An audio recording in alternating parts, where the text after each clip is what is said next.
And I think we're on. So welcome, students and teachers, to our AP Physics content review session. I'm thrilled to be able to introduce Darren Holt from Great Crossing High School in Scott County, and Kyle Curry, who's down in Somerset, in beautiful downtown Somerset, an ETS physics test developer. We'll get going in just a sec, but the usual disclaimers. We do encourage participation, and we'll be putting up polls, but this has never been a problem with physics students. You're all so mature and conscientious, but don't play nice, I guess. I'm Lou Acampora, the content director for science, and I'm learning a lot too while I'm here. If you have any questions or comments, please feel free to reach me at that email address. Please, for now, keep your microphones muted, although with a small number of people that are usually, for the physics people, the few in the select, do feel free to unmute your microphone if you have a question. And I'll be monitoring the chat box while the presenters are presenting. We will have recordings available at this email address, hopefully by Monday. And again, thanks for joining us. So without further ado, I'm going to turn the microphone over to Darren Holt. So Darren, you're in charge here.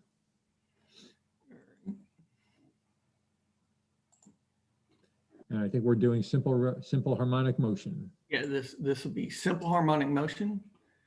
And let me, yep, there we go. So for this, you might need some paper, calculator, pencil.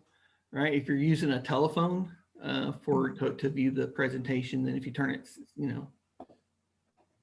landscape, you'll get a better view, and you can, always enlarge or shrink to see what you need to see. So, what is simple harmonic motion? And what is simple harmonic motion? Simple harmonic motion is simple because it is the periodic motion that is the simplest to model using mathematics. Right? So you might have already studied some rotational things and talked about some periods and things like that.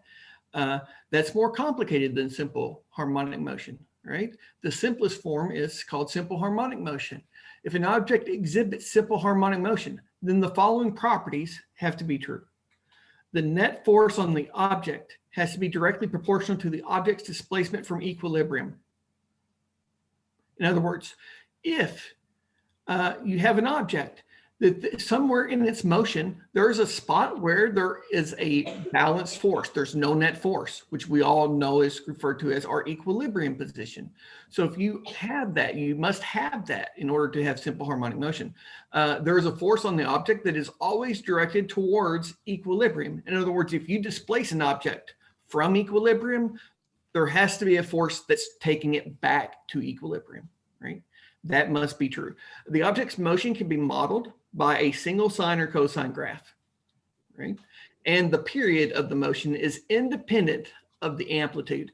So that's kind of like if you were on a swing at the playground, if you were just swinging back and forth, just wobbling back and forth, or you're swinging way back and forth, the time it takes you to go for one swing is going to be the same. The amplitude of the oscillation does not affect how long it takes to go one complete cycle, right? That's what that says. All right.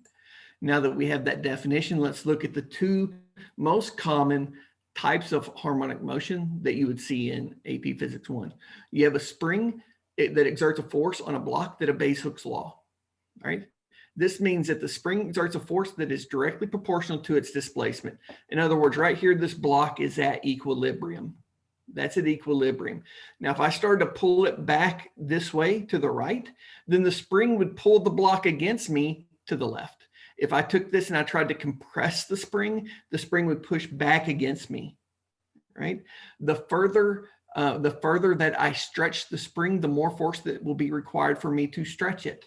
So you have Hooke's law, which is the absolute value of the spring force is equal to the spring constant, which is how stiff the spring is, and its displacement from equilibrium, right? If you were to graph this, you can see here that force would be on our y-axis because it's taking the y variable. Our displacement or position could be on the x-axis because that's our x variable over here, which means k in the form of a linear function would be the slope of our line. So if you graph position, force versus position or force versus displacement for a spring, then the slope of our line is going to be the stiffness of the spring, right? So that's just introductory. That's what's called referred to as Hooke's law, right? The graph of a position versus time of an object that's oscillating on the end of a spring is a sine or a cosine function. And the period is independent of amplitude. Here's our spring formula straight. And again, I'm taking these formulas straight off of our formula sheet. The period for a spring or a period for something that is in harmonic motion with a spring is equal to 2 pi times the square root. And then that's the mass of the object that's oscillating. And that's the spring constant, right? Nowhere in that formula does it talk about the distance that it's being displaced, right? So the amplitude you pull the spring back does not affect the period of that spring. And that's a big concept, right? That's a big concept, right? Yes. Maybe would you say a few words about why that makes sense in terms of Newton's second law and how maybe the units of K and M and how that all works out dimensionally? Oh, how this formula works out? Sure, that if your mass is going to be in kilograms and your time is going to be in So here we have force versus position, right? We have force versus position. So if this is the slope, if that's the slope of the line is equal to K, right? And here I can go over to this, and here's Hooke's law. F is equal to K times X, right? So this is our force, which is in newtons, right? And that is equal to K, and then our displacement is in terms of meters, right? We know force is equal to mass times acceleration. So the units would be kilograms meters per second squared.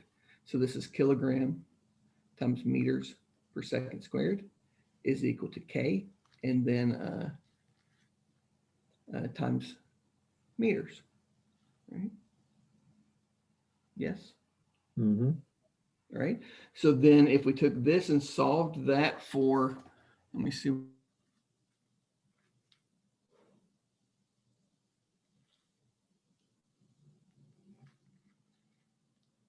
This is jumping around on me.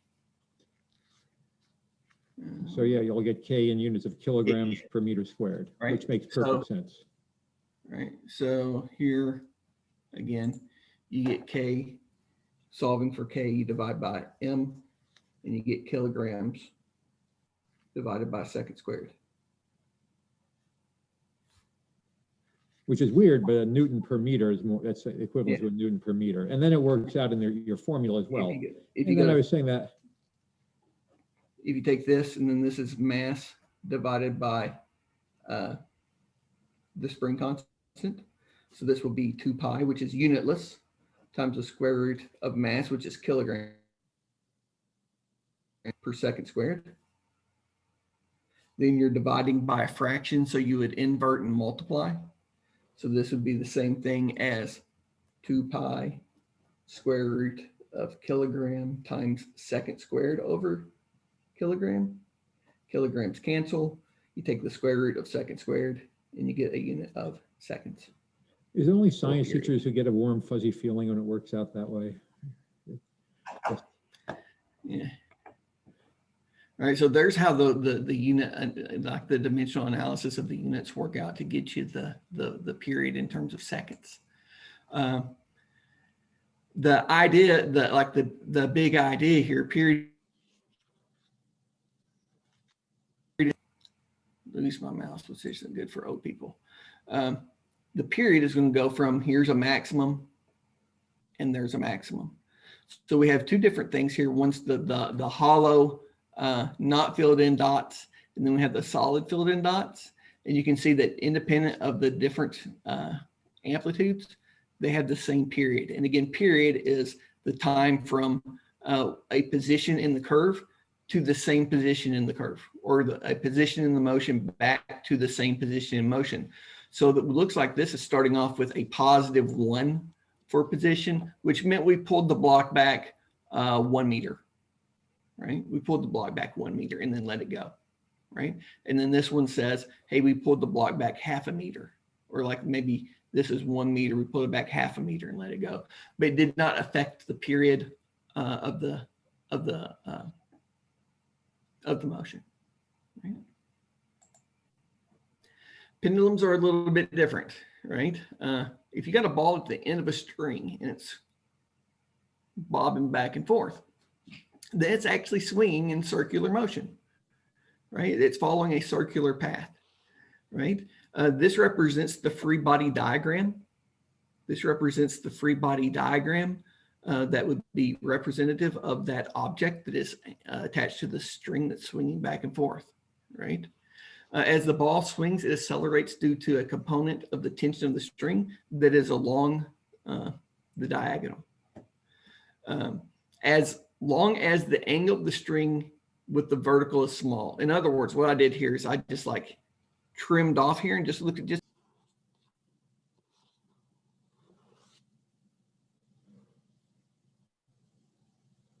Oops, I think we lost Darren. Hopefully he'll be back in a moment.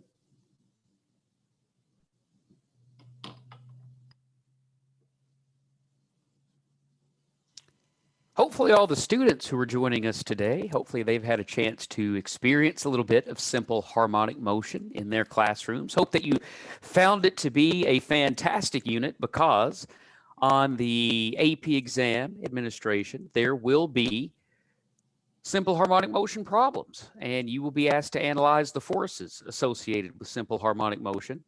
You'll also be asked to analyze the energy considerations associated with simple harmonic motion. And of course, what Darren was talking about, the period as well. So I always found simple harmonic motion to be a good review of forces and a good review of energy.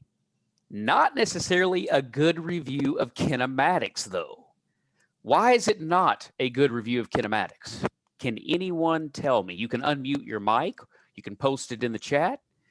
But why can we not use kinematics to analyze a situation pertaining to simple harmonic motion, either being a mass on a spring or as an object such as a ball on a string, like a pendulum, for example? Why can't we use kinematics for that example?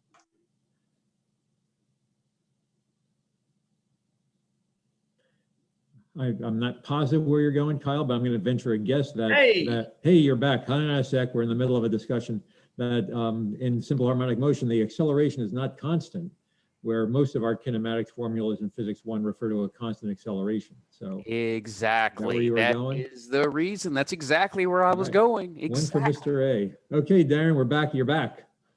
What was the last word you heard before I got the message that said I'm not in the meeting anymore? Bring up your screen and we'll be able to tell you. Let's see here.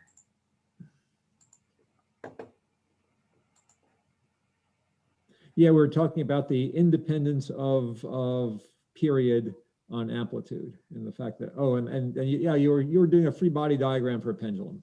Okay, so I was back over here. Yes. All right.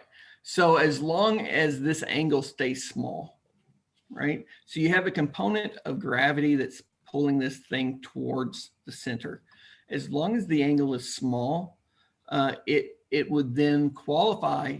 A pendulum would qualify for simple harmonic motion, because if you pulled it back this way, that component of gravity would basically be pulling it back to the center point, right, back to equilibrium. So like if this ball was just hanging off the string, it would be in equilibrium. There would be, the tension force would be pulling up and gravity would be pulling down, and it would just be sitting there, right? So you have gravity. If you pull it back a little bit, you have a gravitational force that's pulling it back towards the center. The graph, again, for position versus time, it doesn't matter how far you pull back a pendulum, right? To a degree, right? Again, but if you did take a motion detector and look at the position versus time for that object swinging back and forth, then it would follow a sine or a cosine curve, right? It would be modeled by a sine or a cosine curve. And the period for a pendulum right, is equal to 2 pi times the square root of the length of the pendulum divided by the acceleration due to gravity, right? So there's no amplitude in here and there's no mass in here, right? So if we look at those two formulas for the period of a spring system and the period of a pendulum, then you see how they're very similar in their structure, right? Where the period of a spring is dependent upon the mass of the object and the stiffness of the spring. The period of a pendulum depends upon the length of the pendulum and the acceleration due to gravity, right? There's no mass and no amplitude in this equation. So those variables have no effect on the period of a pendulum. There's no amplitude here, right? So there's no amplitude, has no effect on the period of a spring system.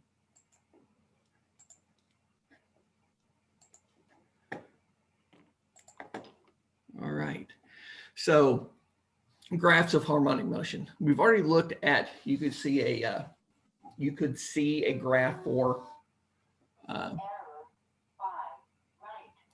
Hooke's law. This is a different graph that has to deal with kinematics, force, and energy. So you could have graphs that have to deal with kinematics, with force, and with energy. So in kinematics, you would see something like a displacement versus time curve, or it could be a velocity versus time curve, or it could be an acceleration versus time curve. And they will all be either sine or cosine, right? They would all be sine or cosine. And then the information that you can gather, like from this one, right? If you're given a displacement versus time graph, then what you can do here is you can see that if this is the center line of that motion, and if it goes up to, it looks like a 3.25 and goes down to negative 3.25, right? That the amplitude, the maximum displacement, the furthest that this thing, if it was a spring that it was pulled back, would be 3.25 centimeters. Right? So if it's displacement, it can tell you how far the object is pulled back by finding the amplitude, right? Or it could tell you how far the amplitude swings one way or the other if you're given displacement. Now, if this were velocity versus time, then you could do the same thing to find out what the maximum velocity is, right? So that's what amplitude could give you, the maximum displacement. It could give you the maximum velocity, and if this were acceleration versus time, it could give you the maximum acceleration, right? And then you could apply Newton's second law or conservation of energy to determine the other values, right? So that's how these kinematic graphs are used to find other quantities that deal with Newton's second law and conservation of energy. So that's the up and down, the vertical part of the graph. The horizontal part of the graph, if we started here and it goes to that point right there, it looks like it completes one cycle in half a second. So the period there would be 0.5 seconds. Right? If you were given information or asked about frequency, the frequency is the inverse of the period, right? So you'd have 1 divided by seconds, which is a hertz, which is the unit for frequency. Right? If you were given something about the frequency, then it would be the same thing, right? It would be the same thing. So you would, instead of being frequency is equal to 1 over the period, it would be period is equal to 1 over the frequency. And you can convert those back and forth using those inverse relationships. Right. So how do you use the graphs, right? How do you use the graphs? When the object is at a maximum displacement, so if this object was here at equilibrium and it gets shot over here to its maximum displacement, at that point, it stops and turns around. Not only that, when it gets stretched to its furthest distance, the force will be at its greatest value because force is equal to kx. K is a constant, x is displacement. If this is the maximum displacement, that's going to be the point where you have the maximum force, right? Because of Newton's second law and the sum of the force is equal to mass times acceleration, this point is also where you're going to have the maximum acceleration. So here where you have maximum force, you'll have maximum acceleration. And that occurs when the velocity in the motion is 0. Now, if it swung back to this side, to where it was at a negative amplitude, then you still have the same relationships, right? You can still apply the same relationships, right? And again, if the displacement is at a maximum, the force is at a maximum, right? That's what we need to understand. You also need to understand that if it's stretched all the way out to the furthest, those are those points at the top of the graph. And if it's all the way compressed as far as it can be compressed, those are the points at the lower points of the graph, right? The period, and this is the same graph from the page before, you could again go from here to there, it's going to be 0.5. You could go from here to there, which would also be 0.5. Right? If the displacement is at a maximum, how does that have to do with energy? So we already said if it's at its maximum displacement, it's at maximum force, it's at maximum acceleration, right? If it's at its maximum displacement, it's at maximum force, it's at maximum acceleration. If it is at maximum displacement, right? Your potential energy equation is 1/2 kx squared. Your kinetic energy equation is 1/2 mv squared. If it's all the way at maximum position, velocity is 0. So there is no kinetic energy, and all of the energy is in the form of potential energy in the spring. So if it's all the way back compressed either here or stretched out to here or compressed to there, all of the energy in the system is stored in the spring as potential energy, right? When the object passes equilibrium, so we took it and we let it go and it's flying through here this way, right? It's flying through here this way, right? Since the displacement is 0, right? It's at equilibrium, the force is 0. That is a point where you would have 0 acceleration. If there's no force, there's no acceleration, right? In terms of energy, you have no displacement. So that's where there is no potential energy left in the system. So the stored up energy that was in the last slide, that was in the form of potential energy in the spring, has now been converted to the kinetic energy in the block, right? So now we've got the kinetic energy, the potential energy in the spring has been converted into kinetic energy in the block, right? So, so what, right? Let me go back to there's 2 more points I want to make. One, if you shove this thing all the way to the left, that spring's pushing it to the right, right? So if you have a negative displacement, you have a positive force, you have a positive acceleration. If you stretch it to the right, to the positive, right, and it's at a maximum, then the force is to the left. So anytime you apply Hooke's law, if the force is to the left, negative left is right. If the force is to the right, then negative right is left. So the acceleration and the force are always in the opposite of the displacement, the opposite direction of the displacement. How do you use this? Well, if you know the maximum displacement, and we know that the sum of the force is equal to MA, and we know that the sum of the force is equal to KX, negative KX, then you can take this and say that negative KX, which is the sum of the force, has to be equal to mass times acceleration. So this is how you can, if you knew the maximum displacement, you can find the maximum acceleration. And that's how you convert from one of these variables to another one of these variables. If you know the maximum displacement, right? If you know the maximum displacement, you want to find the maximum velocity, then you use conservation of energy. Use conservation of energy because we know that here you have all potential energy and here you have all kinetic energy. So you take 1/2 kx squared, which would be at its maximum displacement, the stored energy, and then you set that equal to 1/2 mv squared at the equilibrium point because it's all been converted into kinetic.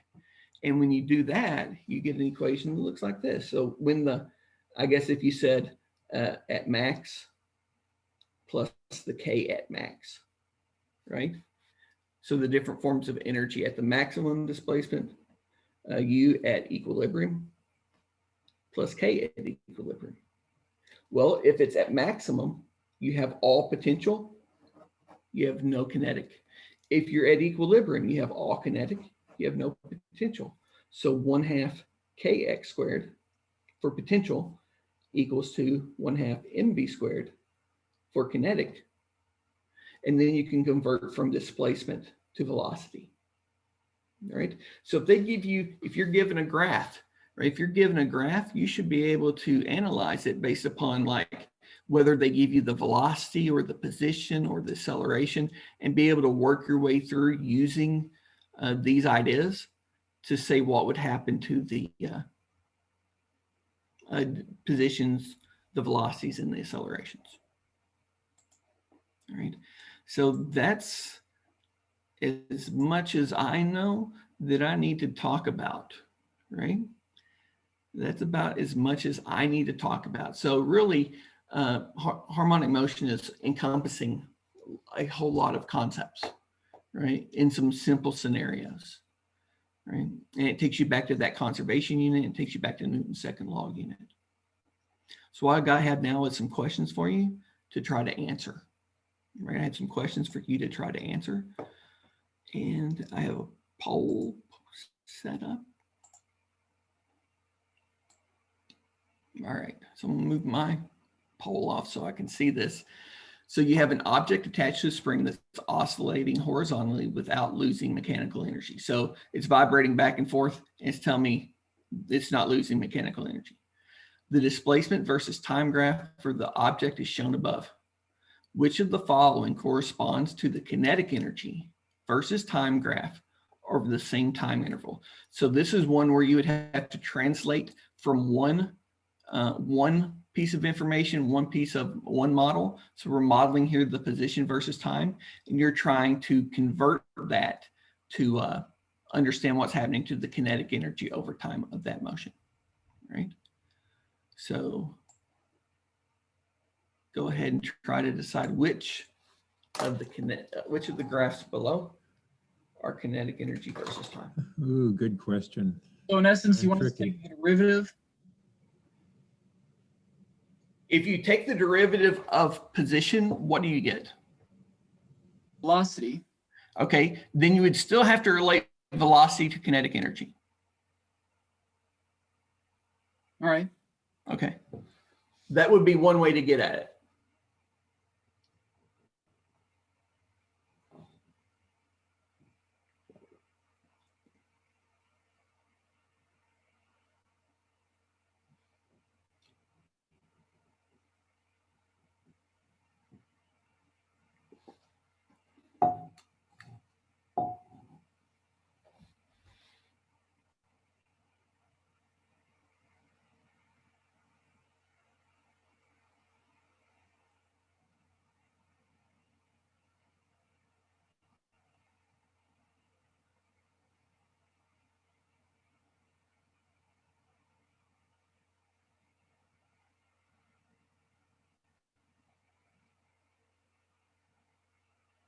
Looks like we have 6 out of 11 of us who have voted.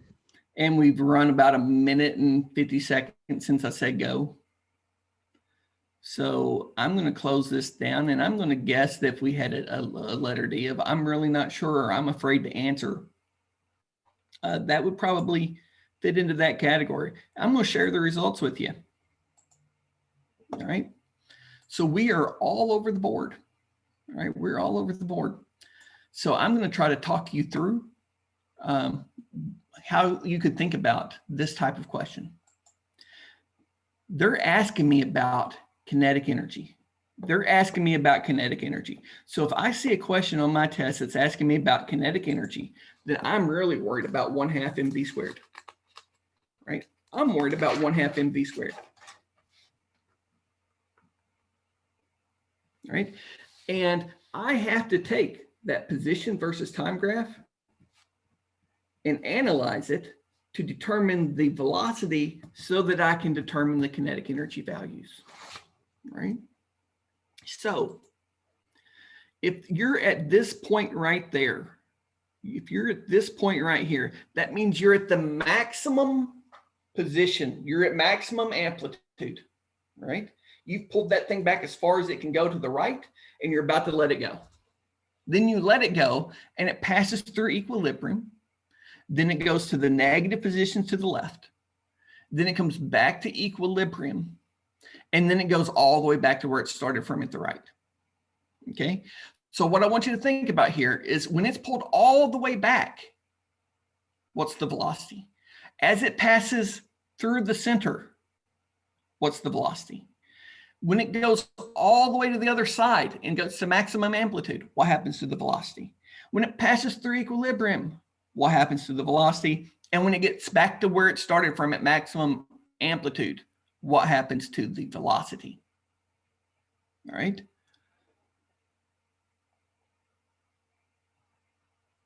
So let me see here. I'm going to go back here, and I'm going to give you 30 seconds. I'm going to relaunch this. Thinking in terms of what that did in terms of velocity. Think about how this position relates to velocity. Which one of these graphs matches up to the velocities for this?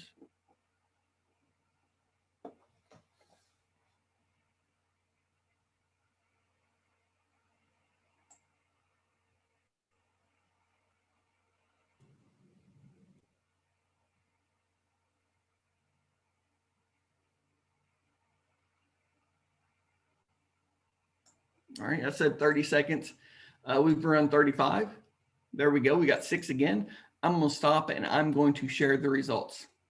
Man, you guys did great, right? You did great. You selected kind of what I thought you would select.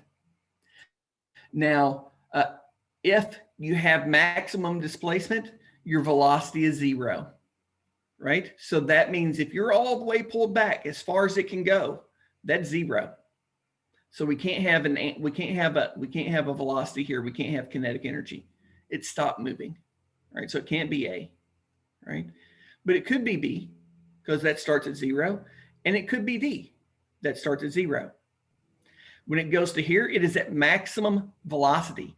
And see, we had a lot of people who chose B, right?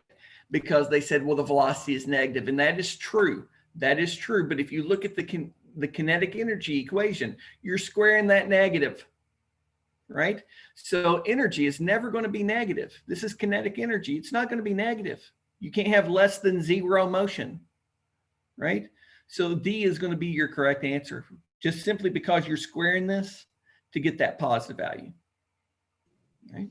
And Darren, I think this is a really tricky question because the graph of kinetic energy versus time has half the period or twice the frequency.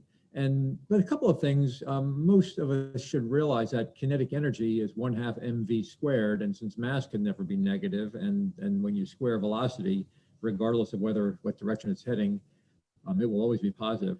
You really should be able to eliminate A and B pretty quickly because you've got negative values of kinetic energy. And then C and D, if you realize that it starts with zero velocity, would kind of get you to D. If you take the graph of velocity versus time, which would look like a sine graph, I guess, the negative sine graph, and then square it, you're going to get sine squared t. And I was trying to remember my trigonometric formulas. I can't do that. Maybe some of the teachers out there who have been teaching trigonometry more recently than I have been taking it can remind me. But when you have a sine, the graph of sine squared will have half the period and double the frequency as a graph of sine. So anyway, but you don't need to know that. You could look at these qualitatively and understand that it's kinetic energy, but it is very tricky because now the period is changed. All right. Now, every single one of these graphs has a physical significance. So this is our kinetic energy. Graph C would be the graph of the potential energy, right? So the potential energy would be 0 anywhere x is 0, right? And since it's 1/2 kx squared, this negative would again come up here. So you end up with a positive value. So this would be the graph of our potential energy, right? If this is the furthest this thing is stretched out, right? If that's the furthest it's stretched out, that's where it's at maximum force, It's at maximum acceleration, but the acceleration is in the opposite direction as the displacement. So that would make A the graph of the acceleration, because here and there, well, can I? Yeah, sure, why not? It's my document. So here it's at maximum displacement, it's at maximum negative acceleration. Here it's at zero displacement, zero acceleration. Here it's at the maximum negative displacement, it's at maximum positive acceleration. So graph A is acceleration, right?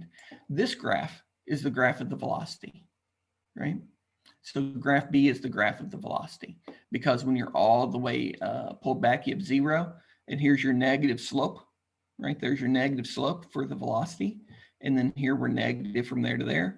From here to there, it goes to positive slope. So you get the positive velocity, right? So each one of those has physical significance. That's a good thing to mark and go back and look at probably before your exam. Ooh, here's another good one. So if you hang a mass vertically off of a spring, it stretches to a distance of x. And if you pull it back and let it go, it has a period of t. Right? When on an incline show, so if you put this thing on an incline, right? How do the new equilibrium stretch and oscillation period compare to the original distance and the original period?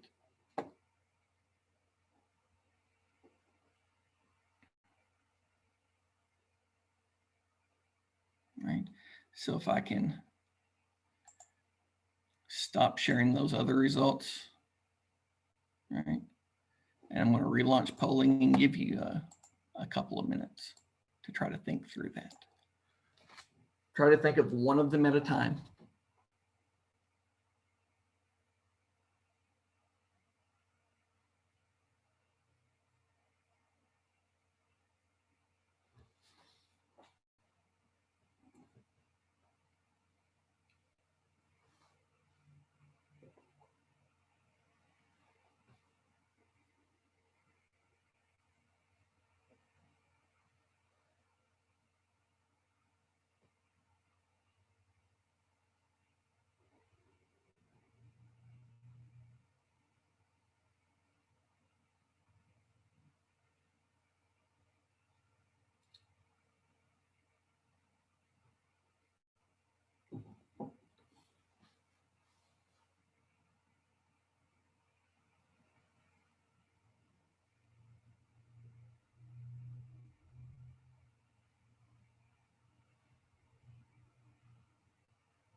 All right.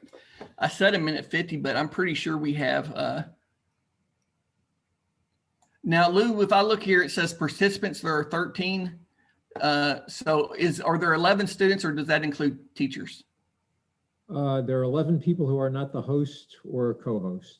So Okay. it will include teachers. But teachers can vote. I hope they'll. We've got eight, and these polls are anonymous, so no one's going to know or care. But do take a stab, and that looks good. Yeah. So here were the results. Again, we're all over the board. So we can know some good physics. We can know some really good physics, but we may have difficulty translating that into the questions that we're asked, right? Because, I mean, I know that there are times where I thought I understood some things in my classes, but then I would take the test and I wouldn't do as well. So let's think about this. It says the stretch, right? What affects how far a spring stretches? What's going to determine how far a spring stretches, right? So what's the relationship that governs that? And the way I think about it is, if I grabbed a rubber band and I barely pulled it, it wouldn't stretch very far. But if I pulled it with a lot of force, it would stretch a long way. That's Hooke's law. So if I've got more force, I've got more stretch, all right? If I've got more force, I got more stretch, all right? If I've got less force, I've got less stretch. All right. So I'm just trying to help you see, this is the where you look at the displacement, right? If I've got this thing vibrating on a spring, right? That relationship is period is equal to 2 pi square root of m over k, right? And in this case, right, we have to decide, okay, so in this case, we have to decide what did putting this on an incline have to do with this relationship? What did putting it on an incline have to do with that relationship? Right? So if it's on an incline,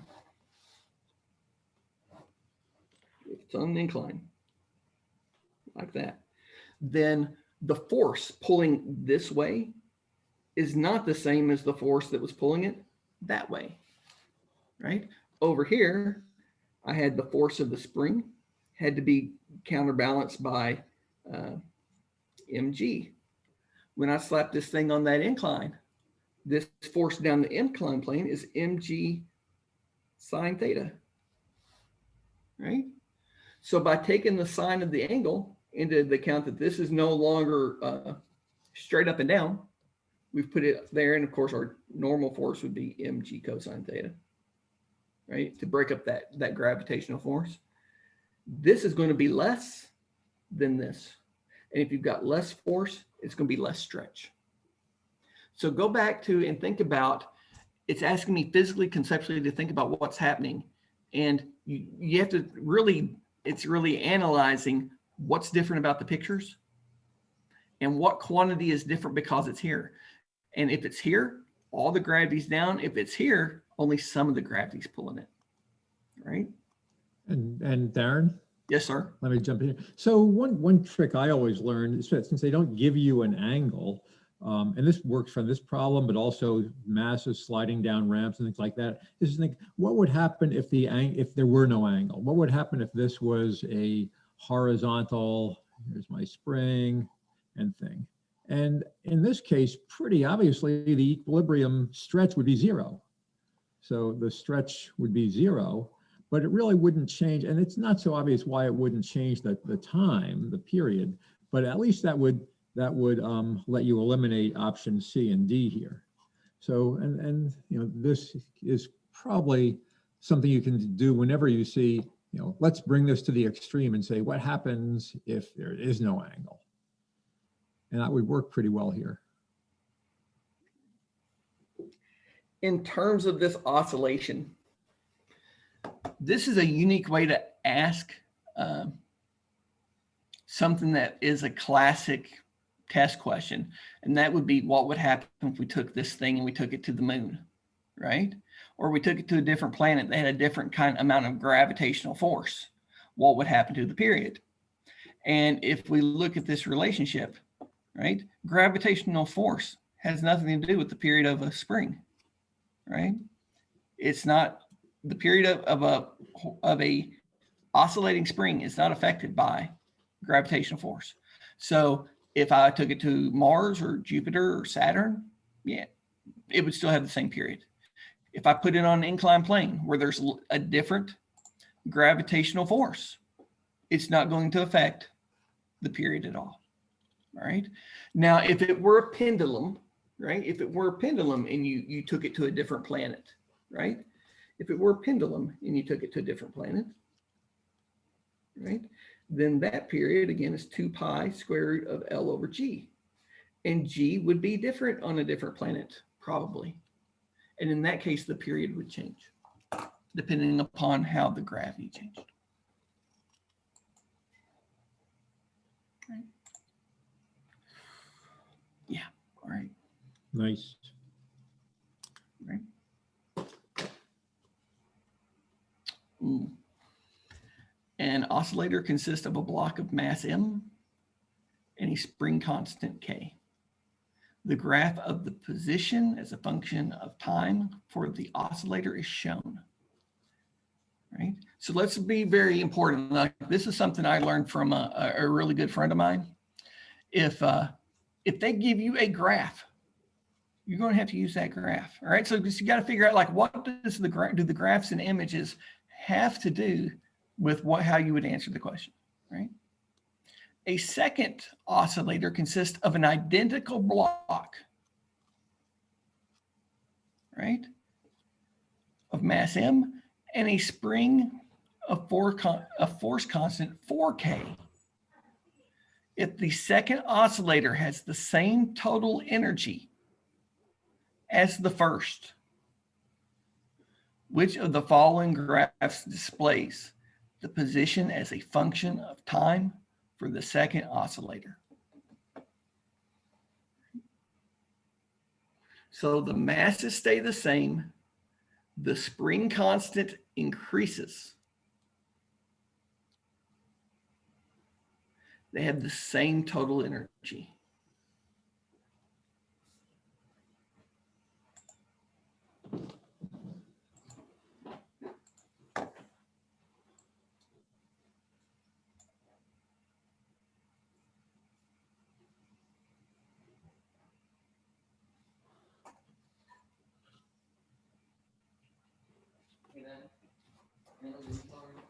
I'm on a Zoom call. Yeah, everything's on.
All right.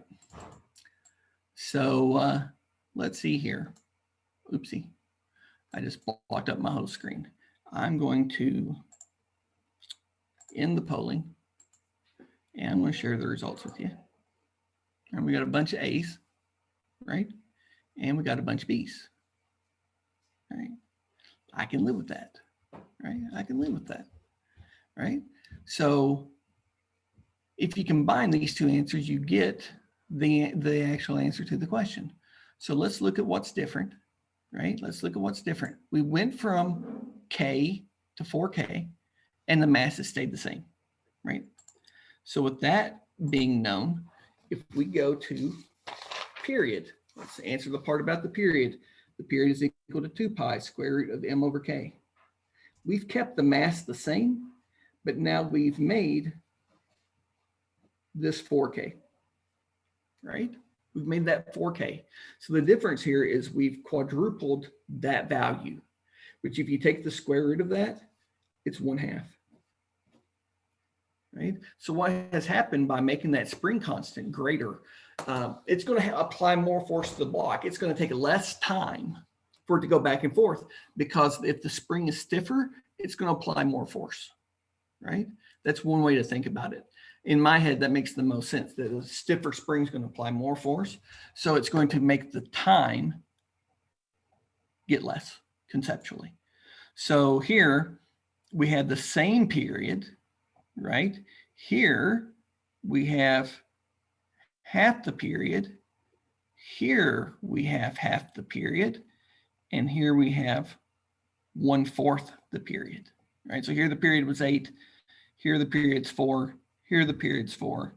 Here the period's 2. All right.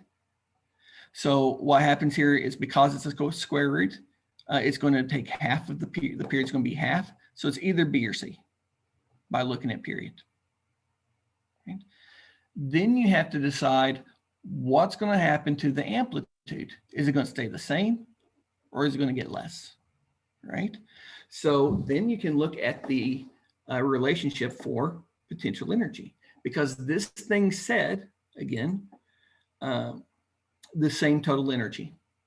So when it's all potential energy, right, it's going to be the same total amount of potential energy.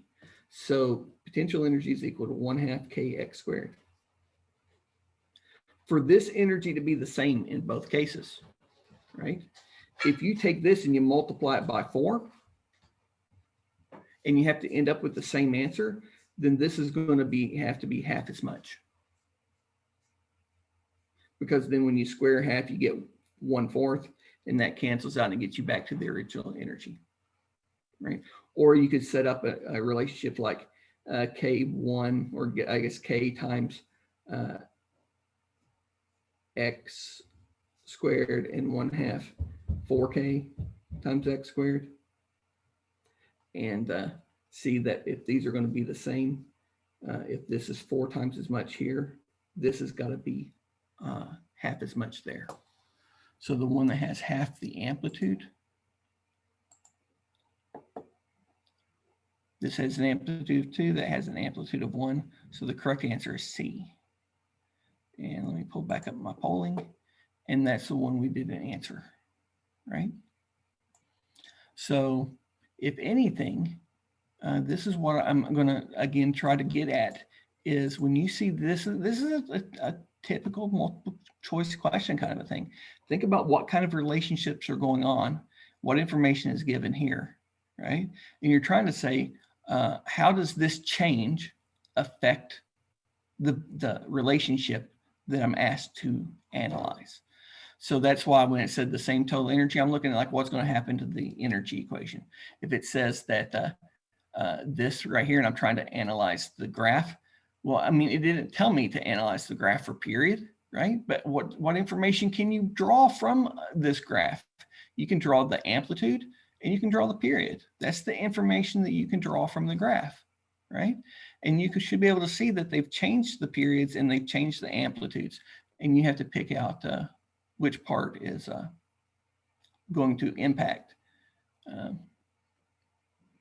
the question. All right. I think we have time for maybe one more, maybe two.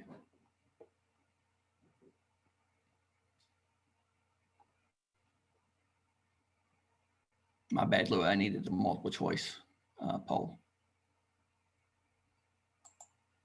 And if I stop this, can you give me a multiple choice that has multiple, not single choice, but multiple choice?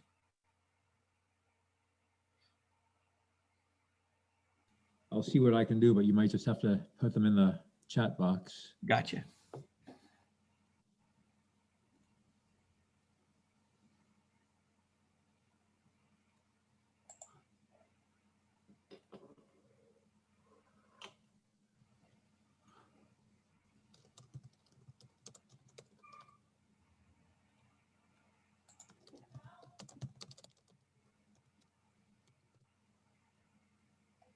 Actually, I'm going to be able to do it for you in just a minute. So if people are thinking of their responses. Okay. Let's close that one. Thank you, sir. You find it? Yep. There we go. All right. So there may be more than one that would have a greater period.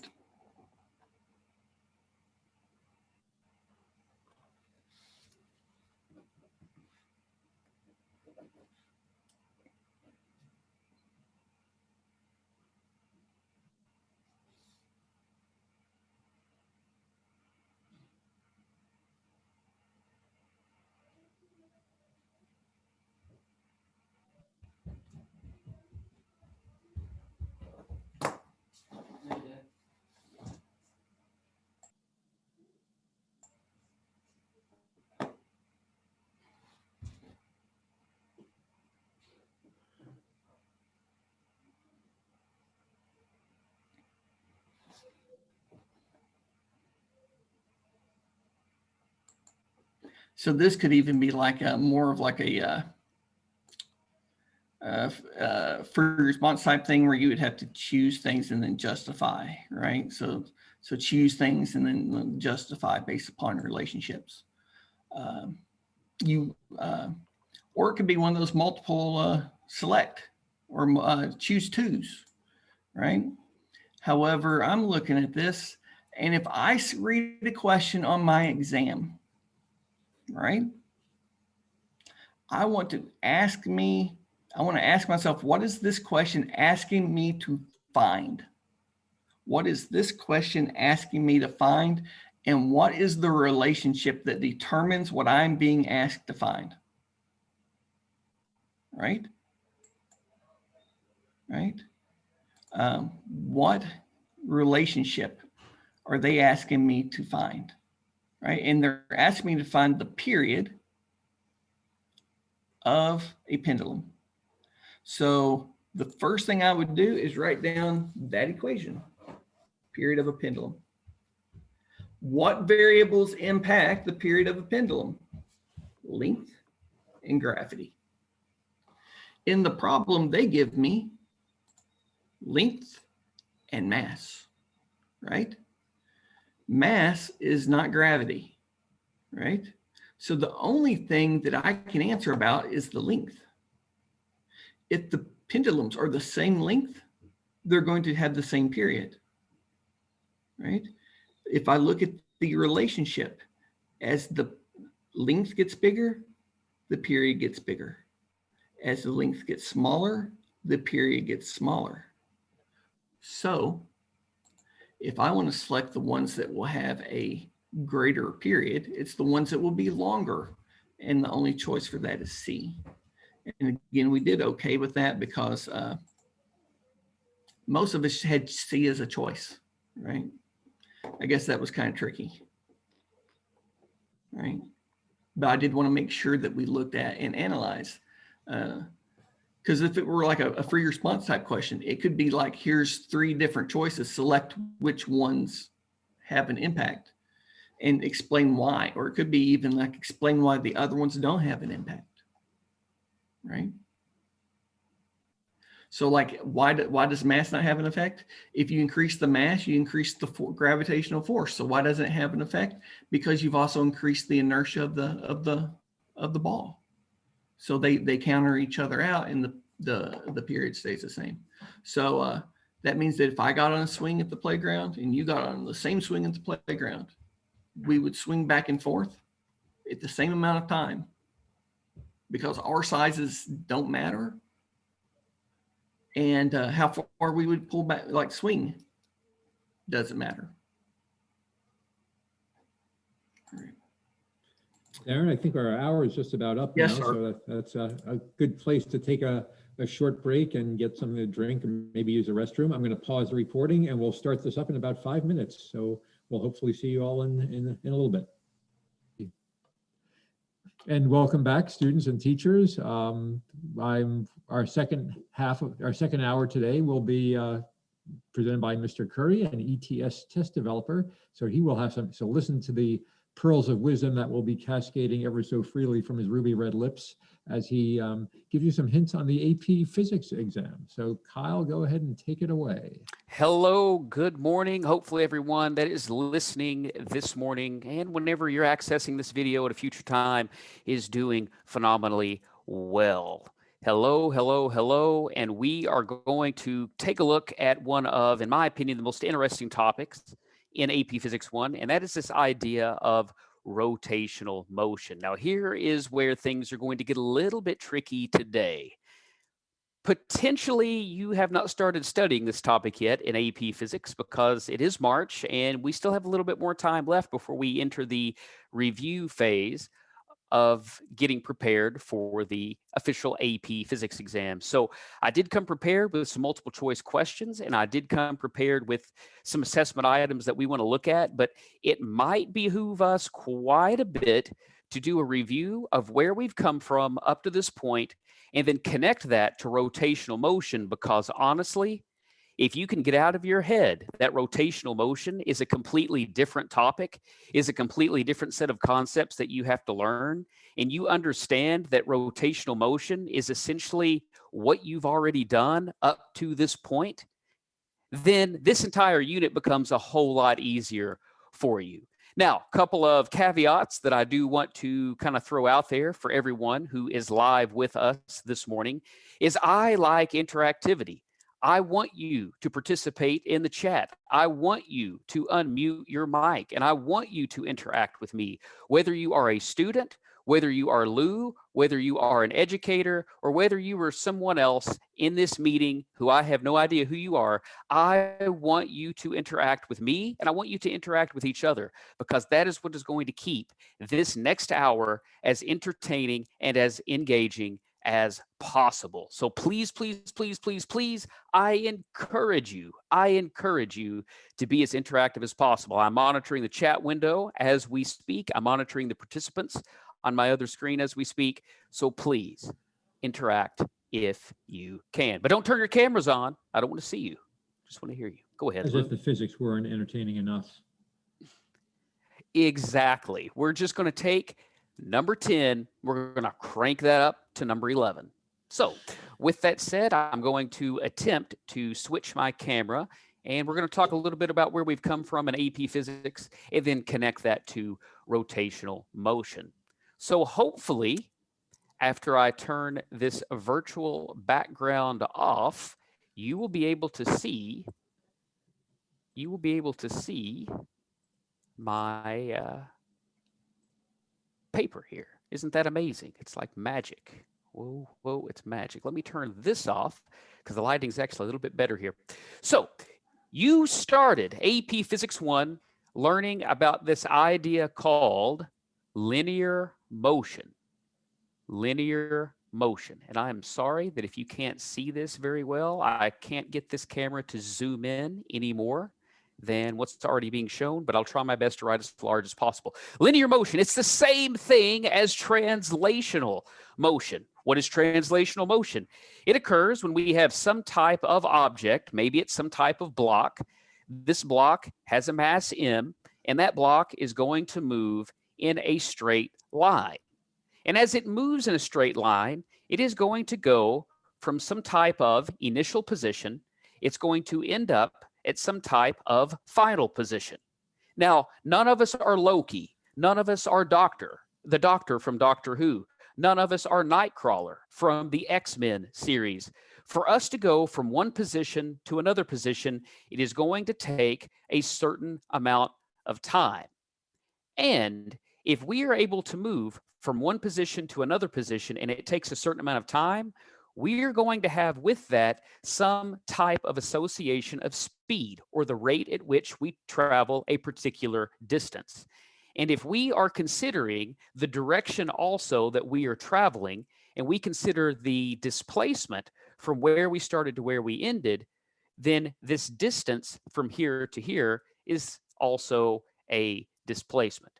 So if we include the direction with that, we can say that we also have some type of associated velocity, some type of linear velocity, and that is a vector quantity, and we have some type of velocity. So we could start with some type of initial velocity. We could end up with some type of final velocity. That is also going to take time if we do change our speed or if we change our direction. So we call the rate of change, or the amount that the velocity changes per unit of time, we call that acceleration. So if we're moving in the x direction, we've got x positions, we've got displacements in the x, we have an initial velocity in the x, we have a final velocity in the x direction. We also have some type of acceleration in the x direction. But there was a man who lived a long time ago. His name was Sir Isaac Newton, and he said that in order for an object to accelerate, you must have what is known as a net force. So everything up to this point, we call this linear kinematics. Linear kinematics. But with this idea of Newton, he is explaining to us that yes, objects can move, but I'm going to explain to you why objects move. And why do objects move? Well, that's because a net force is exerted on these objects. And it was Newton himself, through his explanation of this topic known as dynamics, we'll call this linear dynamics or translational dynamics, he said that if I apply some type of net force, or I sum up all of the individual forces, and I apply that on some type of mass, that is what is going to cause that acceleration in the x direction. And by Newton's second law of motion, if I have a force that is in the x direction, then my mass is going to accelerate in the x direction. So we've got kinematics, we have dynamics, but then we also actually kind of revert backwards even further actually in history. All of this came from this concept of momentum. That mass is going to have a property associated with it known as momentum. So Px equals mvx. Basically, momentum is some type of way that we describe the amount of mass in motion, So if we have a mass that is moving in the x direction or the horizontal direction, then that mass is going to have with it some associative property known as momentum. And of course, all of this could be translated in the vertical direction where we're going to switch all of the x's into y's, but it's the same difference. It's exactly the same thing where we've come from. And of course, we also have the energy perspective as well. An object itself, going back to what Darren had just taught us in the simple harmonic motion unit or presentation that he just gave, we can also have this idea of kinetic energy where an object in motion, as long as it's got some type of velocity and as long as it has some type of mass, that object can have some type of energy called kinetic energy. So we can track how the kinetic energy of an object changes. We can track how the momentum of an object changes. We can track how the net forces exerted on an object change, the acceleration of the object, and that's going to affect our velocities of the object, which is going to affect our positions of the object, which is going to then affect how long it takes for these positions and these velocities to change. And ladies and gentlemen, we've just essentially covered everything in AP physics other than rotational motion and this idea of centripetal motion. So here's what's really interesting. Objects don't necessarily move in a straight line. Objects can have more complicated paths. And one of the ways that we can describe a more complicated path is not necessarily moving from one position to another. Sometimes we have objects that rotate. So give me just one moment. And let me flip the page. And then let me lay the page down. Because we can also have objects that rotate. Objects that rotate. So what do I mean by that? I don't know. For example, let's take a look at a door that is on a hinge. If I have a hinge right here, how do you know it's a hinge? Because I labeled it as hinge. And I have some type of door. Well, number one, this door is an extended object. What do I mean by that? Well, in physics, we usually treat objects as a single point source. We take its mass, we treat that mass at a single point, and then we say, well, there's a force being exerted on this point. But a door is not necessarily a single mass because I can apply a force on the door here. And what's going to end up happening is that door is going to end up rotating around the hinge. Let's assume that we don't have any type of barrier that would prevent that door or prevent this object from rotating in a circle.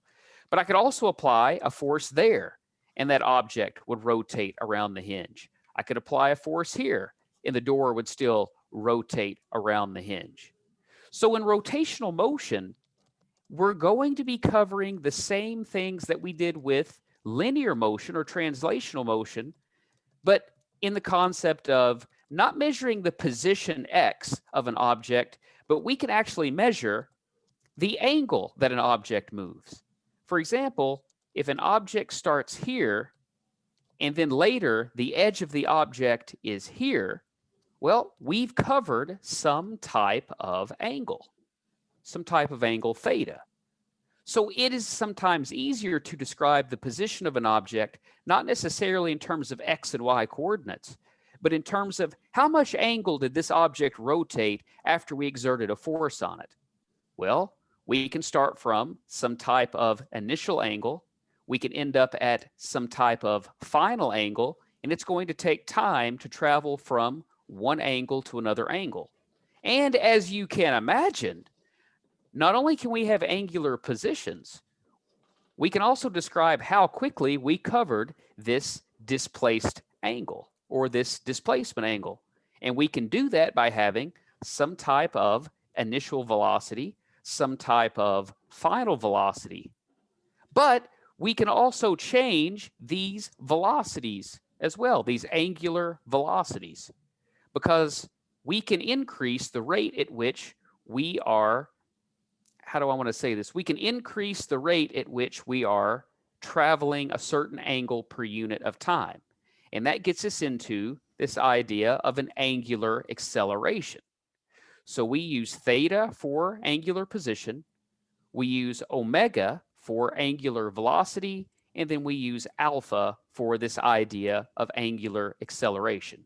So if you remember back to kinematics, we have xf equals xo plus v0xt plus 1/2 ax t squared, and that can describe the angular position of an object as a function of, or the linear position of an object as a function of time. But we have that exact same equation, but in terms of angular quantities. We can describe the final angular position of an object as equal to the initial angular position of the object plus the initial angular velocity of the object multiplied by time plus 1/2 times the angular acceleration times t squared. Same equation. So basically the same thing that you've done. We just went from a translational case to an angular case. We can play the same trick here. V final equals V initial plus AT. That's translational. Or we can say that's angular velocity, the final angular velocity is equal to the initial angular velocity plus the angular acceleration multiplied by time. And there we go. We've got the angular analog of the translational case. We've got my favorite equation, V final squared equals the initial velocity squared plus 2a, and then we'll say xf minus xo. We'll stick with the horizontal case here, so I'll put some x's there just to satisfy those of us who are keeping track of subscripts. We could do the same thing. The final angular velocity is equal to the initial angular velocity, those quantities being squared, plus 2 times alpha, and then that would be theta f minus theta naught. Same exact thing that you've always done. And we call that angular kinematics. Angular kinematics. So if we think back to translational dynamics, recall that a net force is equal to the mass of an object multiplied by the acceleration of the object. And if that net force is in the x direction, that means that the acceleration is in the x direction. Well, in terms of the rotational case, we are still applying forces, but it turns out that we have to sort of consider this idea that depending on the fact that we have these extended objects, we're not treating them as point masses anymore. Because we have extended objects, we have a little bit of mass here. We have a little bit of mass there. We have a little bit of mass there. There. We've got mass everywhere. It's an extended object. We're not treating it as a single point anymore. So we have to worry about this idea of distribution of mass. This idea of distribution of mass. Now think about this for just one moment. I don't know what your experiences are of lifting heavy materials in your life. I try not to do that whenever possible in my life, but you know, you do you. I'm not going to judge you if you like lifting heavy materials. But I know that if I have a long board such as this, if I try to lift this board and I try to spin it around this pivot right here, if I try to spin this entire board around that pivot, it's going to end up being a harder effort on my part than if I take that same board, same exact board, and I try to rotate it around that pivot. It just seems like it's easier for me to do that than it is to do it here. Likewise, instead of rotating the pivot like that, rotating the board around that pivot, I could take this same board and I could actually rotate it like this. What do I mean by that? Well, take a look at this contact container. I mean rotating it like this. Now that's easy to rotate. That's a whole lot easier to rotate than trying to rotate it around my finger that way, which is then easier than trying to rotate it. Well, that second case is a little bit harder than to rotate it around the center of mass, well, close to it, right there. So we get into this idea that the distribution of mass has to be considered, and we can quantify that distribution of mass as what's known as this variable I, that is known as the moment of inertia. Moment of inertia, or you will also see it on the AP exam as rotational inertia. Rotational inertia. So let me share my screen really quick. That way I can kind of show you a little visualization of kind of what I'm talking about here. Let me know when you can see my screen. We've got you, Kyle. All right, good deal, good deal. So again, I'm just talking about this board, and I'm just trying to show you that this mass is distributed, and these colors are representing basically how difficult it would be to rotate this mass. So this distribution of mass is getting into this idea of the moment of inertia, so we've got to consider that. So I'm going to stop sharing, going back to this screen right here. So in the translational case, if we are saying that the net force on an object is equal to the mass of the object multiplied by the acceleration of the object, in the rotational case, we're just going to say that the net torque of an object, the torque, is equal to the moment of inertia of the object multiplied by the angular acceleration of the object. Oh, but Mr. Curry, I don't know. We've not studied this unit yet. I don't even know what you're talking about. A net torque. What is this net torque nonsense? Well, a torque is simply a way that we can quantify how strong the force is, considering where that force is applied in relation to the pivot. And we want to essentially say that this force needs to be perpendicular to this idea of this axis of rotation. So if I go back to my board here, and there's my board, then we can say that I can apply a force right here to the board, and then this distance here is going to represent this distance r. That's the distance from where the force is applied to the axis of rotation. So that would be R1, that would be F1. But I could also apply another force here. Let's call that F2. Well, it is going to be a distance R2, from the pivot. So we can say that torque 1 is equal to F1 R1. We can say that torque number 2 is F2 R2. So that torque is considering how strong the force is that's being used to actually rotate the object, but it's also considering the fact that it's going to be, depending on where I apply that force, it's going to change how easy or how difficult it is to get this distributed mass to rotate around the pivot. And this is very important. The force and this distance here, they need to be at right angles to each other. So for example, if I have this board and I apply force like this at an angle, then my R will still be this horizontal distance from the pivot to where the force is applied. But now we've got a vertical component of the force, and we have a horizontal component to the force. And it's going to be that vertical component then that we're actually worried about. We're not worried about this horizontal component. It's the vertical component that's actually going to cause this object to actually rotate. So in terms of a torque, if this is some type of force multiplied by R, and that R needs to be perpendicular to the force, then if I have a certain force and I increase this R, then it's going to cause me to have a larger torque. Think about that. That should make sense. If I have a long wrench and I'm trying to unscrew a bolt out of some type of board, the longer wrench that I have, it seems like the easier it is for me to get that bolt to come off of the location where I want it to come off of.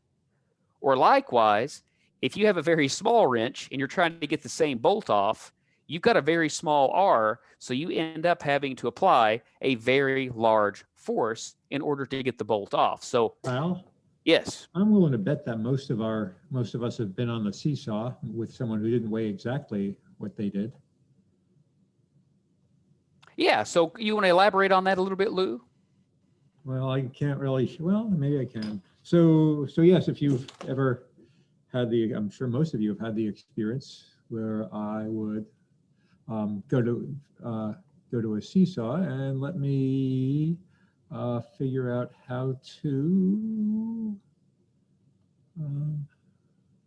annotate. I can't see how I can annotate. Oh, there we go. Nope, sorry. Kyle, I can't figure out now how to write it because you're not sharing a screen. You're just on the video. So right. So I can do this. I How can do about this. this? I've got it. I'm co-opting here. So yes, if anyone who's been on a seesaw, and I assume that is most of us, you might have the fulcrum here, and usually if you go to the playground, the fulcrum is going to be right in the middle. But if you are, when my daughter was quite young, we were at the playground, and I might be here, and then if my poor daughter was here, well, pretty clearly, our pivot point is right there, and I've got a much greater weight. So in this case, even though both forces are acting downward, the torques are opposite in the sense that one is clockwise. The force that my daughter is exerting on this is clockwise, but sorry, I said force, I meant torque, but the torque I'm exerting is much greater and counterclockwise. And, if we were just sit there, obviously, maybe not so obviously, we would just kind of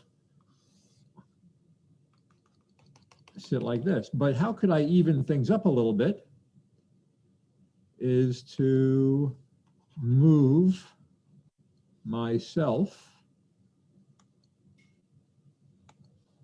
in toward the fulcrum. And now, even though my weight is still greater than my daughter's, weight me versus weight daughter, the product of the weight times we would call this a lever arm, L me and L daughter. And if these are equal, then the seesaw will balance very, very nicely. So think, I think Darren in the first session said, if you're in simple harmonic motion in class or in your lab, I think you should all be experiencing your physics outside of your lab as well. It's kind of neat that way. So I'm going to turn this back over. Thank you for letting me co-opt a few minutes there, and I'm going to get back to Mr. Curry. Yeah, no problem. Thanks for indulging us a little bit there, Lou, because that's one thing that I wanted to bring up was this idea of directions of torques. So just like with linear kinematics and linear dynamics or linear momentum, you have to describe what a positive direction is and what a negative direction is. You're going to have to do the same thing with torques. So you can say that clockwise, if the force causes the object to rotate clockwise, then you can just arbitrarily say that's a positive torque. And if it causes the object, if the force causes the object to rotate counterclockwise, you could say that's a negative torque. You get to decide. That's what's really fun about torque. You get to decide. So, rotational dynamics just says that our net torques are going to be equal to the moment of inertia of the object that's rotating multiplied by the angular acceleration. So same thing basically in the rotation, or excuse me, the translational case. Now, we also have the energy consideration. Well, if an object can have kinetic energy due to its motion, it can move in a straight line. If we have kinetic energy in a straight line is equal to 1/2 mv squared, that's in the linear case. Well, an object can still stay in one location, but can still have motion. I'm rotating this Apple AirPod Pro case. It's got motion. It's not moving linearly. So we call that rotational kinetic energy. Well, I think the era of the fidget spinner has come and gone. Unfortunately, they're really cool physics along with the pet rock devices, but I digress. So we have what's known as rotational kinetic energy. Rotational kinetic energy, 1/2 times the moment of inertia times omega squared. I've got a very hard test for you here coming up. We can look at momentum. Remember, an object can have linear momentum where P is equal to mv. I wonder, can an object have rotational momentum? Well, yes, or I wouldn't ask the question. But my question to you is, I wonder what the equation would be. What would the equation look like for translational, or excuse me, rotational momentum? If you had to take a guess.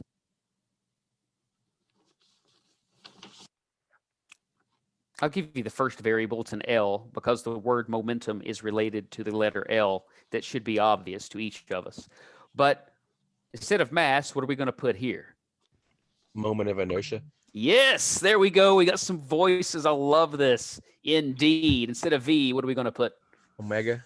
Oh, yes. There we go. So an object can have linear momentum. It could also have rotational or angular momentum as well. So if I have a block and this block is spinning around in a circle and that block is traveling in a straight line, then we can characterize the block's linear kinetic energy, its rotational kinetic energy, its linear momentum, and its angular momentum. Absolutely. And just like with impulse and momentum, remember that if we have a net force and we multiply that by delta t, that will give us our change in momentum. Well, we can just take our net torque, multiply that by a delta t, and that will tell us how much our our rotational momentum has changed. So as you all start to learn about rotational motion in your individual classes, don't treat it as something that's completely new, foreign, and different. Please treat it as something you've already done before. You're just thinking in terms of angles instead of thinking in terms of moving from one part of the paper to the next part of the paper. How many angles am I covering each second? That's all you have to do, and that is rotational motion. So with that said, let's take a look at a couple of questions here, and I'm going to share my screen. Let me know when you can see it. Thank you, whoever just spoke, by the way. That was fantastic.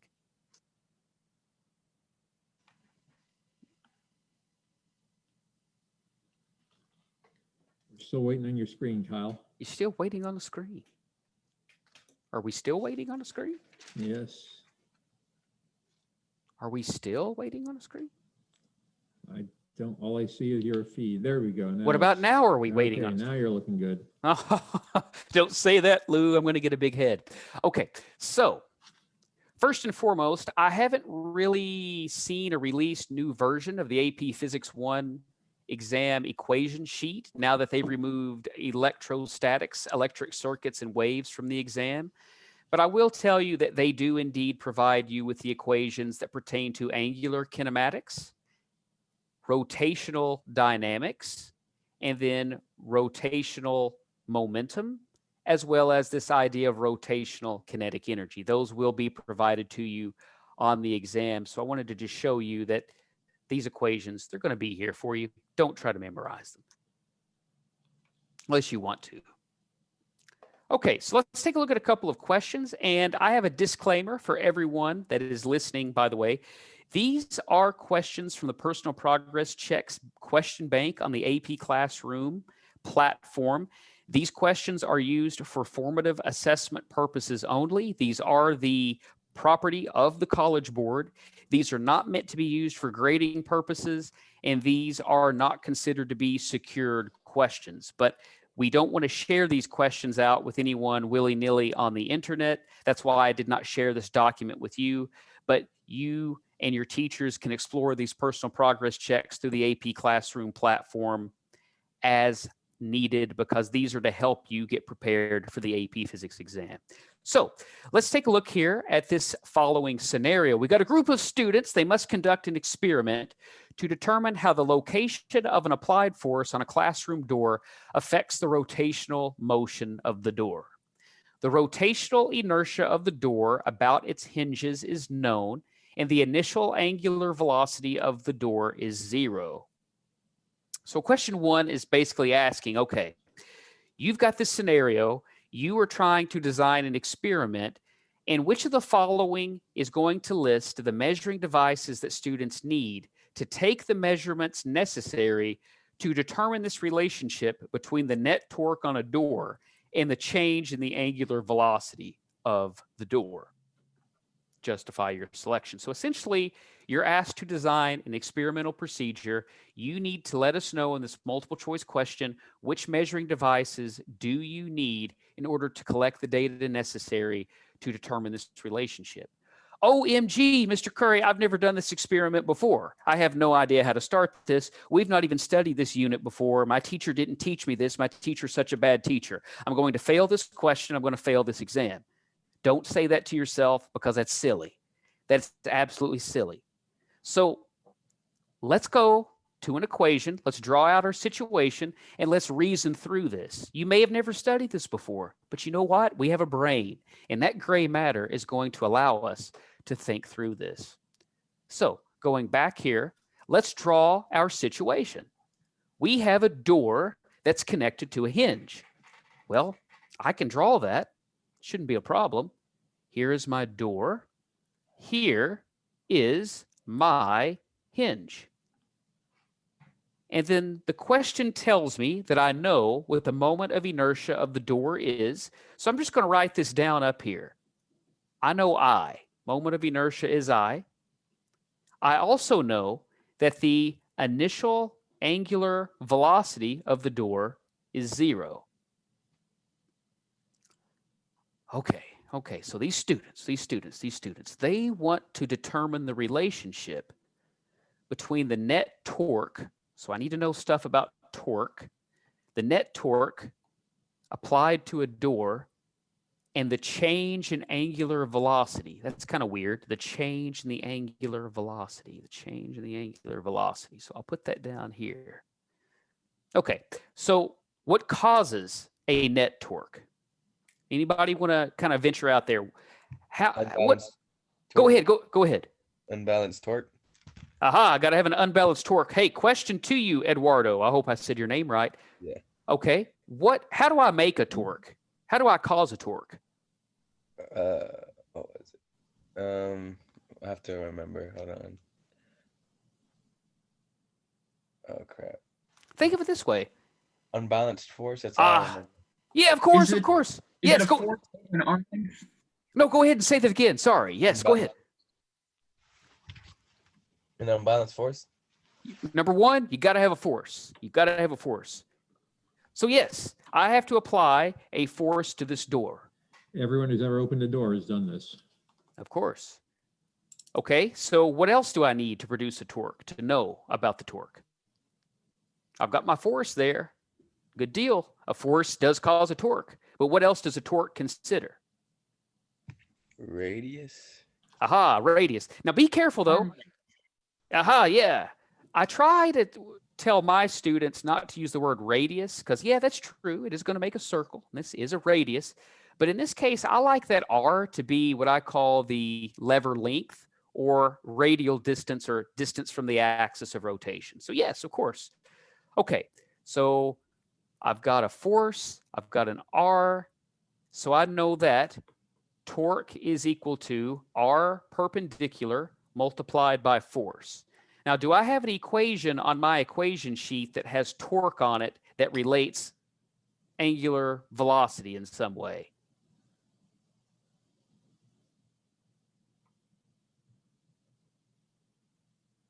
May not have the equation sheet in front of you. But this, okay, so the phrasing of that question said change in angular velocity. Ugh. That's kind of a convoluted way that I could probably think about maybe some angular acceleration, because that's what an angular acceleration is, a change in angular velocity per unit of time. Okay, so I know that my net torque exerted on an object is I times alpha. Well, if I only have one force applied to this door, I could just say that that is a force multiplied by that distance from the axis of rotation equals I. And in linear kinematics, what's another way that we could express this if this were an A? What's another way we could write that if it were a constant? What is A? What does A measure? What is acceleration? Change in velocity over time. Yeah. So this would just be a change in angular velocity over a change in time. So if I wanted to relate the net torque to the change in angular velocity over time, I've sort of reduced this equation down into this. So what measuring tools do I need to collect some data? What do I need to measure force? Stop. Oh. Never mind.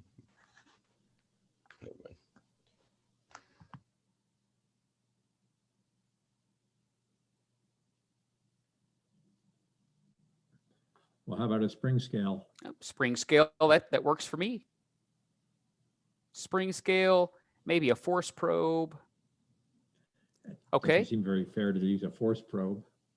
Why can't you just use a torque probe? Well, if you had something where you could actually incorporate this information here, I guess you could. What about this distance R? What can we measure R with? Ruler. Yeah, ruler. We can use a ruler. We can use a meter stick, stick. maybe. Yeah, good deal, good deal, good deal. I'm Okay, just saying, if you torque down the head on a 1972 Dodge Dart, you know what a torque wrench is. Yeah. I may not be as familiar with the audience that we're dealing with here, but that's perfectly all right. So we know this is known. It told us that this is known. Okay, how can we measure delta T? Stopwatch. Aha, that's our favorite measuring device. It seems to come up every single time. And then we've got this, we've got this omega. What is angular velocity again? I can't remember. Changing the angle over time. Yeah, the change in angle over time. What do we measure angles with? Protractors. Protractor, compass. Depending on what type of protractor you have, what type of compass you have. So let's just take a look. We've not even looked here at the options. So Lou, open up the poll, sir. I will do that, sir. And this is a single choice poll, correct? This is a single choice poll. Okay. And I presume most of the students here are going to run out and do this experiment this afternoon. Well, Lou, here's the funny thing. They're actually doing it right now as we speak. And I'm trying to share my screen, but my screen's not sharing. Why, screen, will you not share? Come on, screen. I scream, it's the screen. There we go. There we go. Somebody, somebody put B in without even seeing the options. Maybe they remembered what you should put up earlier. They've got a much better memory than I have. Yes, yes. That is hysterical. I think you can change your mind if you want to, if you already voted. Not that you should, but I think you can. But again, this poll is like completely anonymous. I'll give us another few seconds here. I know there's a lot of text here to read, a lot of text to go through. Even Google and Zoom are not collecting the personal data from these polls. I wish they were, though. I want them to know every single thing about me. Now, I don't know anything about the National Security Agency, but I want them to know that I had oatmeal for breakfast with some fresh berries. now you I'm make me gonna- feel like such a pig. I'm going to end the poll, and let's share the results of the poll. Ladies and gentlemen, 75% of you got option D. That is correct. Option D is correct. You're going to need a stopwatch to measure time, a force probe to measure the force on the door, protractor to measure the angular displacement, and a meter stick to measure the radial distance. Same thing as angular position. Same. So, you know, you've not done this experiment this formally. Some of you may have not even studied this before. But you know what? Most of you got the answer correct. And that's what's fantastic. So we're still dealing with the same experiment here. So now the data has been collected. Now the data has been collected. The students conduct the experiment and gather data about the net torque exerted on the door and the angular acceleration of the door for several trials. Okay.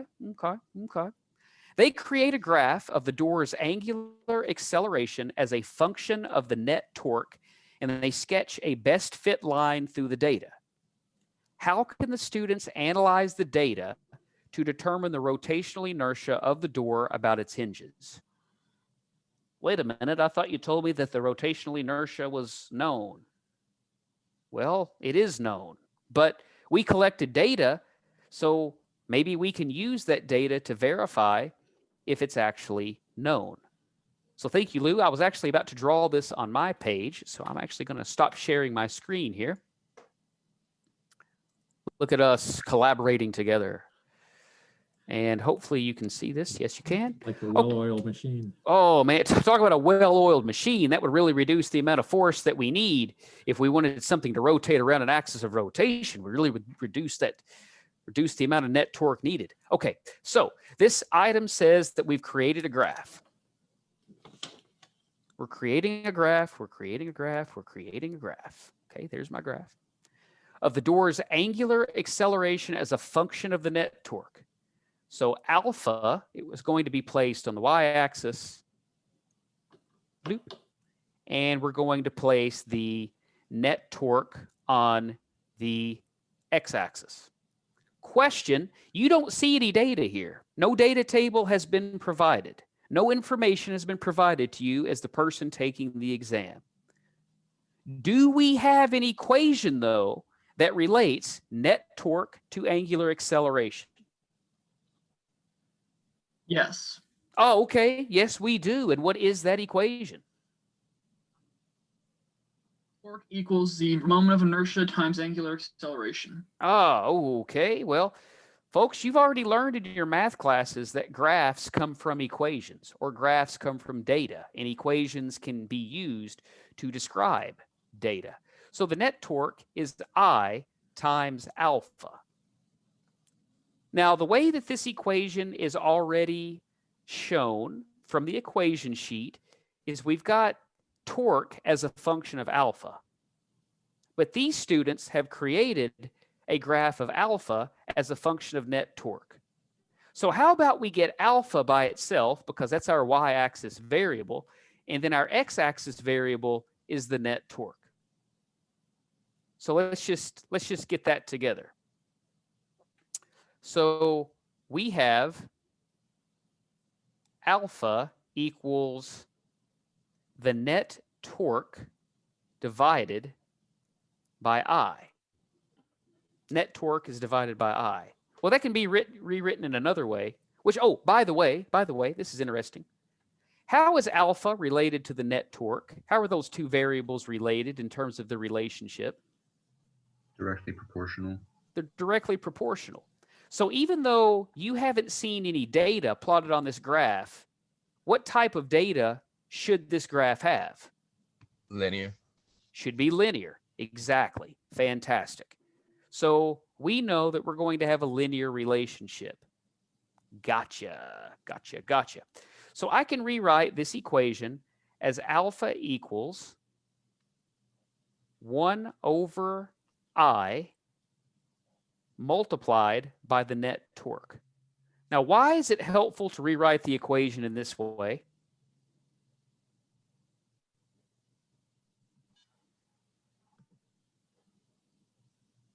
Because we've got a linear relationship here. This equation, even though it doesn't look like it, looks like our favorite Algebra 1 equation. Y equals mx plus b. Y equals mx plus b. Well, which variable do we have plotted on our y-axis in our graph? A, or alpha. Yeah. So that's why I put a triangle, same symbol. These are like the same thing. What quantity do I have on my x-axis? The sum of torque. Yeah. So if I put a box around x, well, that's basically the same quantity as net torque. Okay. What's my y-intercept here? 0. 0, yeah. So I don't have anything written after this, so I could put a 0, and there we go. I've underlined that. So those two are together. So slope is m. Well, what's my slope in my above equation? 1. Close, but it's actually 1 over I. It's 1 over I. Because this is a constant, right? I is it was a known quantity. It doesn't change. We didn't change where the hinge was on the door. So our slope of this graph is going to represent the quantity 1 over I. Not necessarily 1, not necessarily I. And that's called linearization. That's called linearization. And just kind of it's kind of a sidebar type of thing, going back to the oscillations that you studied about a second ago. If we take a look at the period of a pendulum, or how about this?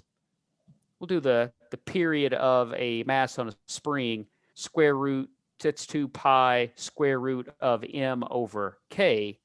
Well, if I rewrite that as 2 pi over the square root of k multiplied by the square root of m, if I create a graph of square root of m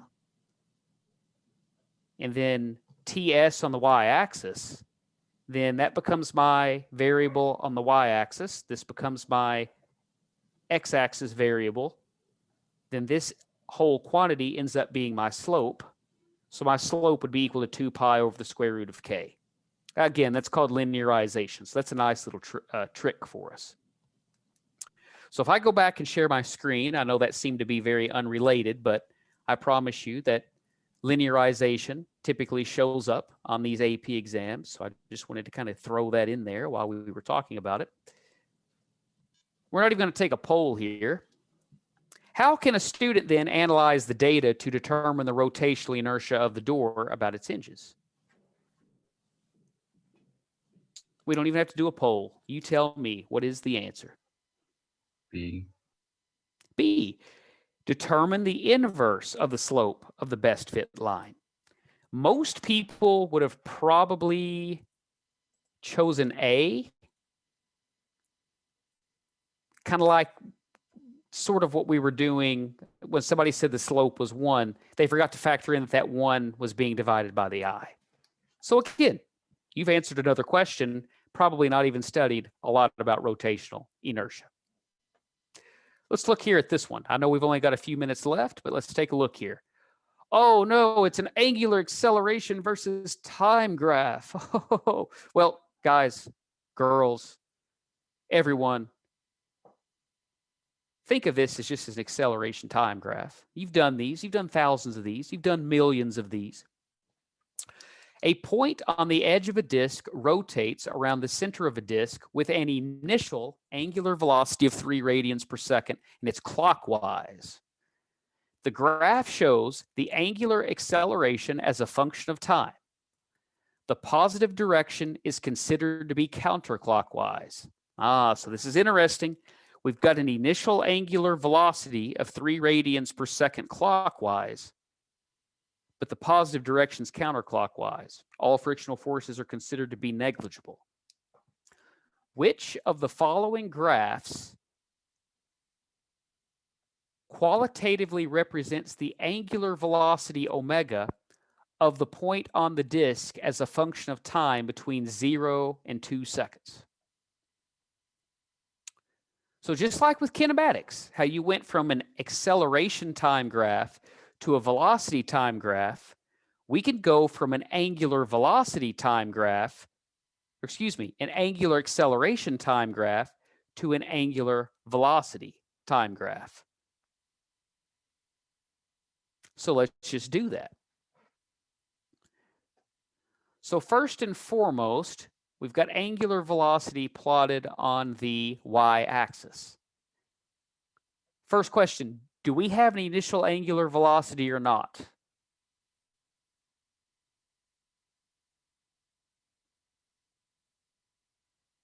No. And why do you say no? I don't know. I was just guessing. Oh, okay. That's perfectly fine. Guessing can be fun. But if we go back to the text, it says we have an initial angular velocity of 3 radians per second. So we do have an initial angular velocity, and that's what's plotted on the y-axis. So we can eliminate b right out of the gate. B is gone. It's not 0. The positive direction is counterclockwise, but our initial angular velocity is clockwise. So are we going to start with a positive angular velocity or a negative angular velocity? Negative. Negative. All right. Can we eliminate any other options then? A. And C. And C. We've eliminated B already. A is gone. C is gone. Folks, we can get to D without even any information about angular acceleration. Now, that's hilarious, right? We didn't even need that graph. We just analyzed the first part of that sentence. Yeah, but Mr. Curry, you make this look easy when you do it, but when I'm on the exam, it's a lot harder. Well, these are little tricks of the trade, though, that I'm trying to share with you that you can employ whenever you're doing this too. And this should make sense.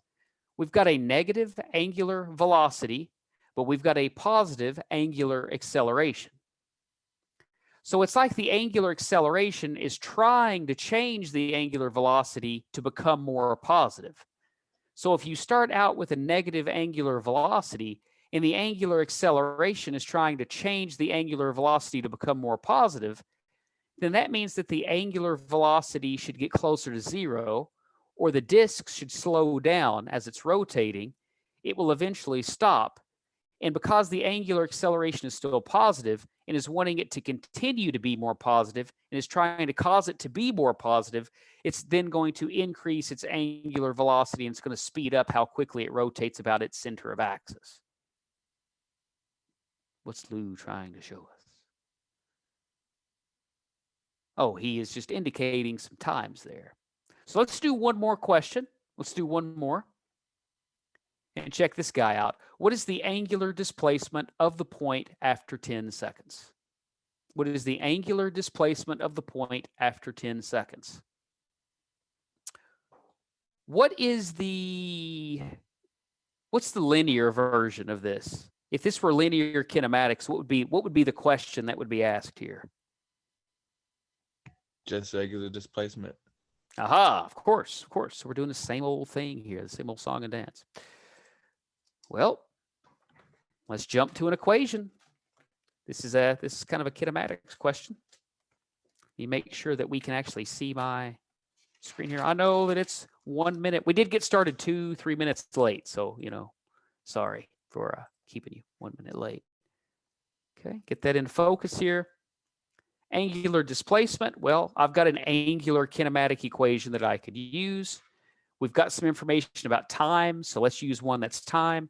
Let's just use theta final equals theta initial plus omega naught t plus 1/2 alpha t squared. What do we want our initial angle to be? 3 radians Okay, where are we getting the 3 radians from?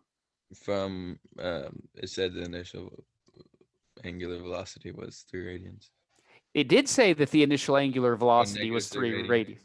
Well, it's true. That's true. It did say that the initial angular velocity was 3 radians per second clockwise. But what does this variable represent? Is that it initial? That's an initial Theta. angular position. Oh. So it's not a velocity. That's okay. We went through this very quickly. So just like with regular kinematics, we can just call that a 0. Mm-hmm. Okay. Okay. What about this guy, though? What does that represent? That's -3. Ah, that's -3 because that is clockwise, and the item told us that counterclockwise is positive, so I'll put a -3 there. What do we want to plug in for time? You may not be able to. It's 2 seconds plus 1/2. Now, does anybody remember I think it was 10 seconds in your graph. Oh, was it 10? Question. It was 10. Yes, it was. Before we go off the rails here. We are off the rails, but we're still on the same axis of rotation. So that was a 10 seconds. Does anybody remember the angular acceleration from the graph? I think it was 6, positive 6 That was radians per second squared. Because it was. Units. Yes, and I've not been putting my units there because I was just trying to go through this kind of quickly because I've held you all over. But this would then be a 10 squared. Oh, we can do that arithmetic. I can do that without a calculator. Okay, Lou, so what'd you get? I got 570 radians. You got 570 radians. Oh, no, I didn't. Sorry, I forgot my 1/2. I got 270 radians. I said I could do it without a calculator, but I was wrong. And that was option C in the item that I just showed you. So we did a little bit there with rotational torque. So that's rotational dynamics. We've done a little bit here with rotational kinematics. Had some more items to show you, but I did get feedback that a lot of you hadn't really gotten deep into studying rotational motion at this point. So I didn't really want to jump into any questions or items as early as I would have liked. But with that said, I really appreciate your participation with me this morning. I really appreciate all of the feedback that you all provided me. And do you all have any questions for me at this point? I'm good. Well, thank you, students and teachers, for participating. This will be posted, and good luck. I think rotational motion is one of the harder topics on the AP exam, but it's not because it's difficult, but because it's less familiar. So, get out there and do some physics and make it familiar to yourselves. And have a great afternoon. It's beautiful here in Louisville, and I hope it's nice where you are too. It was a pleasure to work with you all today. You all take it easy. Enjoy the rest of your Saturday. Good luck to you, and I'll see you at a future Saturday study session. Thank you. Bye-bye. You're welcome. See you. Bye. Thanks, Eduardo. Bye-bye now.